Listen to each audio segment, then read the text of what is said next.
My name is Willard Parrish. I'm from Bristow, Oklahoma. I graduated high school there in 1959. I got drafted in November of 1963. I took my basic training at Fort Polk, Louisiana. Then I got assigned a 112 MOS at that time, and it was heavy weapons infantry. October of 1964, we went to South Carolina and to test the helicopter concept out against the 82nd Airborne, and we were there approximately 3 months doing this testing area. Like most guys, I knew about French Indochina, but I didn't know anything about Vietnam. So we were told not to ride home or tell anybody that we might be going there. And the way we got our orders that we were going to Vietnam, Lyndon Johnson gets on nationwide TV and tells the whole world we're going. When you first get there, they put you out on what they call the green line to kind of get you sort of climatized. And after you do the green line for a while and get used to being in the area, then they move you out to what they call the picket line, which is about 6 miles out from the base area, and you set up a perimeter around there.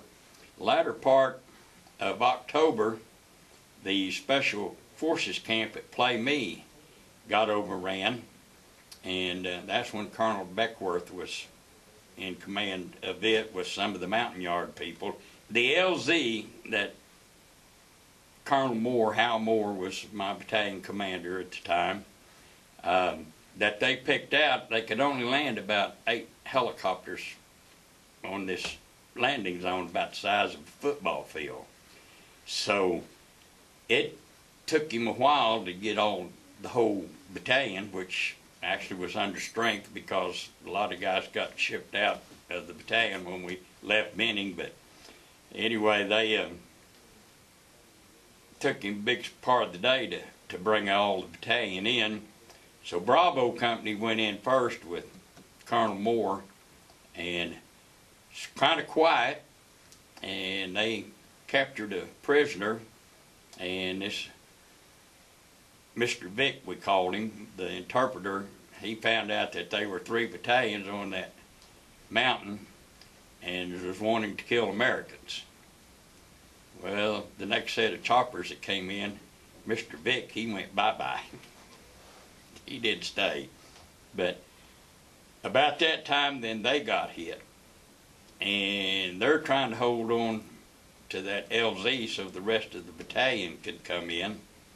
And I was part of Charlie Company with the mortars, and I was assistant squad leader, and I'd usually take part of the squad on one side of the helicopter, Sergeant Thompson take the other half. Well, when we landed with Major Crandall, who was the head of all the helicopters that was bringing us in, they would slide on their skids and count to 3 and then lift back off. So when he lifted off, I looked to my right and it was clear across the LZ to cover. To my left was the closer cover, and Sergeant Thompson was taking his bunch and headed that way. So I said, well, that's the nearest cover, let's go there.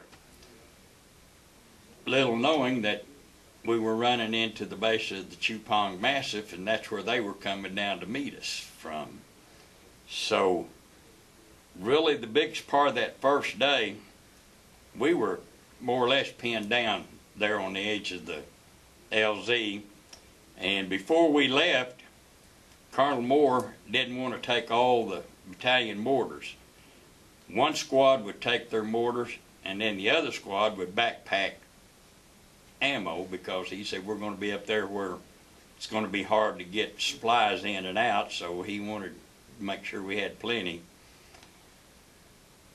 Well, we sat there, and they started bringing some of the wounded guys from the line companies out to the edge of the LZ.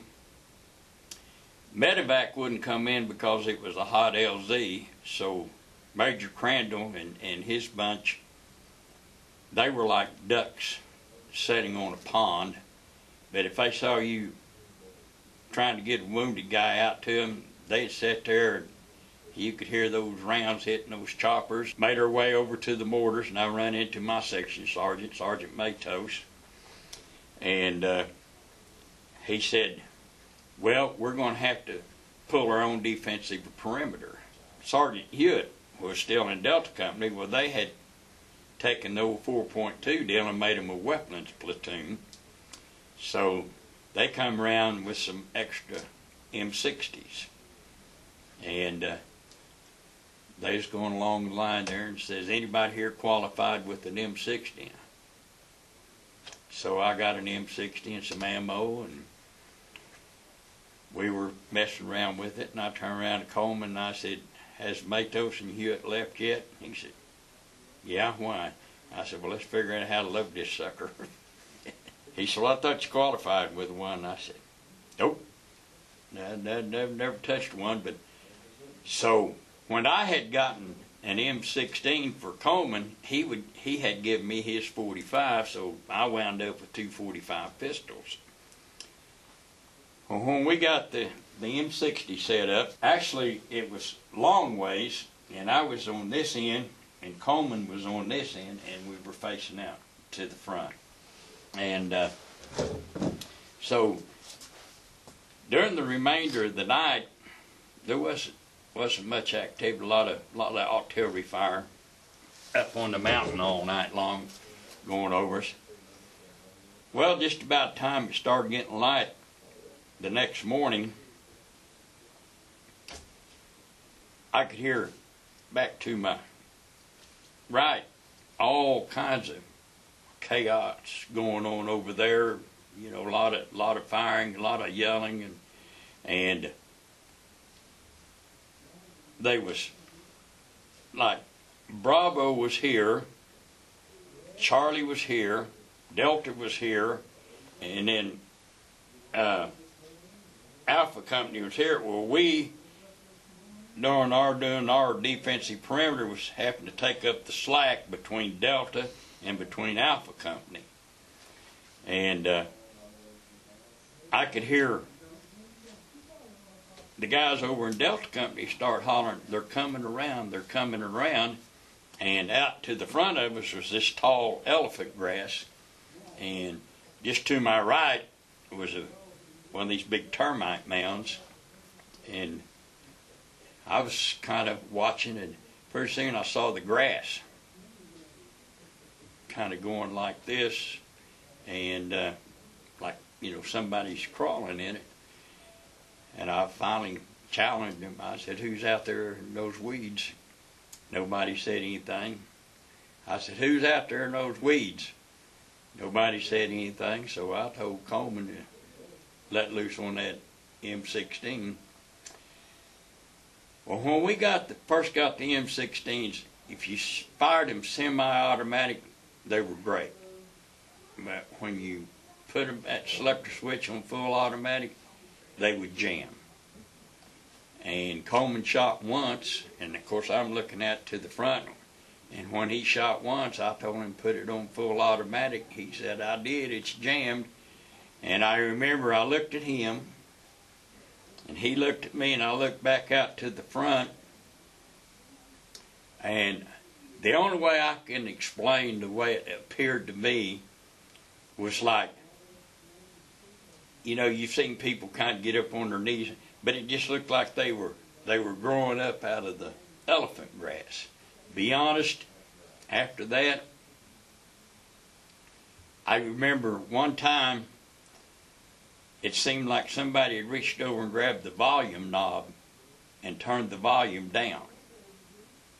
And of course there's all yelling, there's all kinds of gunfire, and you know, I mean it's loud.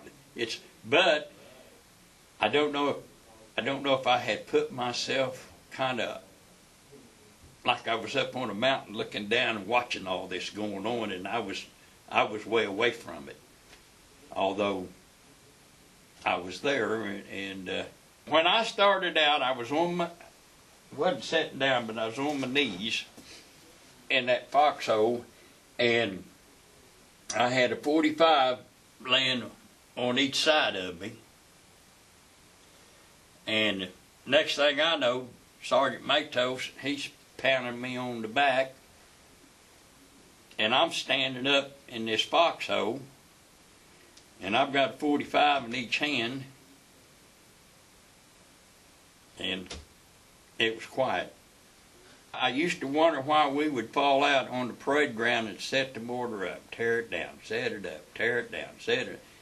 Well, when things start happening, you just start becoming actions and reactions. And that's why the training, because then you don't think, you just act. You don't have, you don't stop and think about what I'm going to do. And there's lots of guys that are heroes because they acted. Reasons for gallantry in action.